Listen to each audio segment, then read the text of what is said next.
बिस्मिल्लाहिर्रहमानिर्रहीम। तमाम तारीफ़ें अल्लाह के लिए हैं और दरूद व सलाम हूँ नबी करीम पर। मोहतरम हाज़रीन, आज हम मुहर्रम अल हराम के मुबारक महीने और खुसूसन 9 और 10 मुहर्रम के रोज़ों की फजीलत के बारे में कुरान व सनत की रोशनी में गुफ्तगू करेंगे।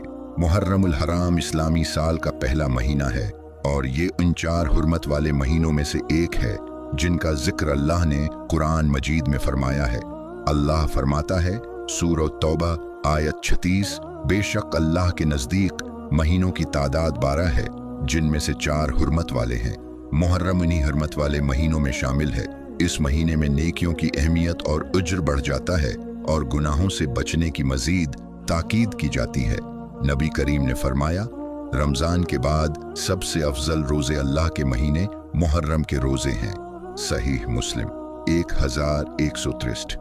उस हदीस से मालूम होता है कि रमज़ान अल मुबारक के बाद नफली रोज़ों में सबसे ज़्यादा फजीलत मुहर्रम के रोज़ों की है। मुहर्रम की 10वें तारीख को यौम आशूरा कहा जाता है।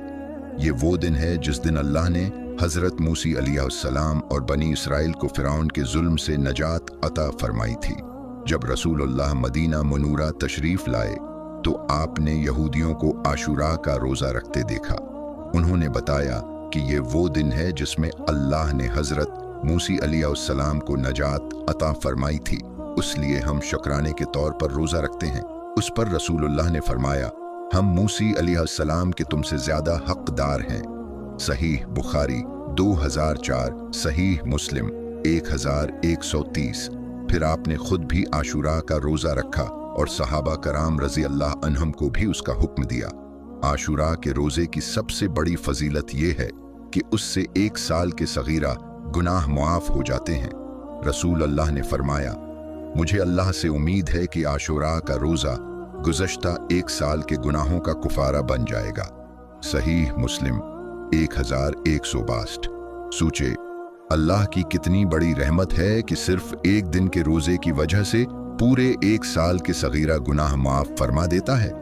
लेकिन नबी करीम ने यह भी चाहा कि मुसलमानों की इबादत यहूदियों से मुमताज़ हों, इसलिए आपने फरमाया, अगर मैं आइंदा साल जिंदा रहा तो 9वें मुहर्रम का रोज़ा भी ज़रूर रखूंगा। सहीह मुस्लिम 1134। इसीलिए उलमा कराम फरमाते हैं कि 9 और 10 मुहर्रम का रोज़ा रखना सबसे अफजल तरीक़ा है। मोहतरम सामईन, यौम आशूरा हमें कई इसबाक देता है। अल्लाह अपने नेक बंदों की मदद फरमाता है। हक आखिरकार बातिल पर गालिब आता है। शुक्र अदा करने का बेहतरीन तरीक़ा इबादत है। नबी करीम की सनत पर अमल ही कामयाबी का रास्ता है। लिहाजा हमें चाहिए कि 9 और 10 मुहर्रम के रोज़े रखें, अल्लाह से अपने गुनाहों की माफ़ी मांगें, कसरत से जिक्र व इस्तग़फ़ार करें और नेक अमाल में इजाफ़ा करें। अल्लाह हमें आशूरा के रोज़ों की बरकतें हासिल करने, सुनते रसूल पर अमल करने और अपनी मग़फ़िरत हासिल करने की तौफ़ीक़ अता फ़रमाए। आमीन। वाखिर दावाना अनिल हम्दुलिल्लाह रब्बिल आलमीन।